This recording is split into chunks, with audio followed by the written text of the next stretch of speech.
On October 17th of 2016, I went into Stepping Hill Hospital for a biopsy surgery. I would have a tonsil removed, which had an abnormal growth on it.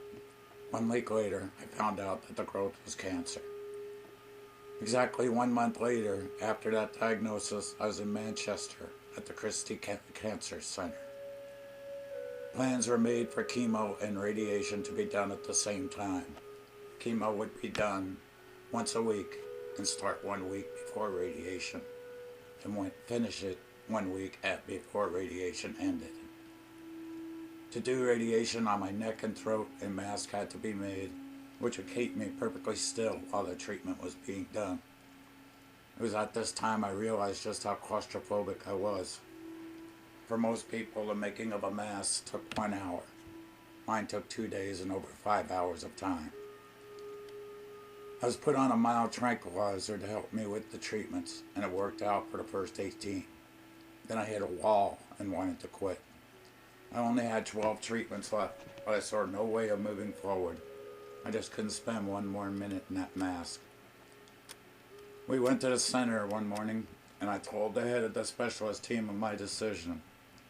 She listened, and at the end said this is life or death, and suggested that I be admitted to the hospital, and then the rest of the treatments could move forward from there. I agreed, and a new plan was put in place to help me reach the finish line. I was put on heavier tranquilizers and met various psychologists. A feeding tube was placed to me, and they started to rebuild my strength. Between the hospital and the staff, myself, and with my wife's support, I reached the finish line. At the Christie, when you finish your treatment, you ring a bell. I talked about the bell for over a week, and finally that day arrived. Most days, my treatment was at 9 o'clock in the morning. For some reason, my last treatment was scheduled for 5:30 p.m. This actually worked out perfectly. My wife Karen would be able to be with me when they rang that bell, and I wanted that a lot.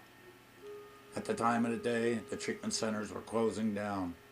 The reception areas and the waiting rooms were nearly empty. But I rang the bell, and though I was 30 pounds lighter, we shared a moment of victory together.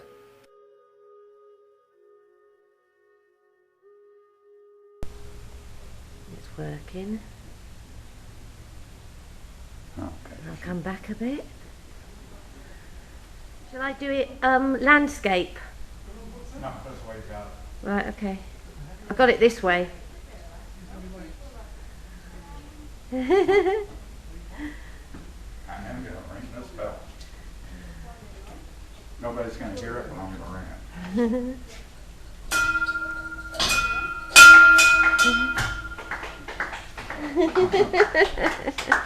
it. Not too many people here, but I'm still going to ring it. Thank you. There you go. Shall I put it up? Yeah. Well done.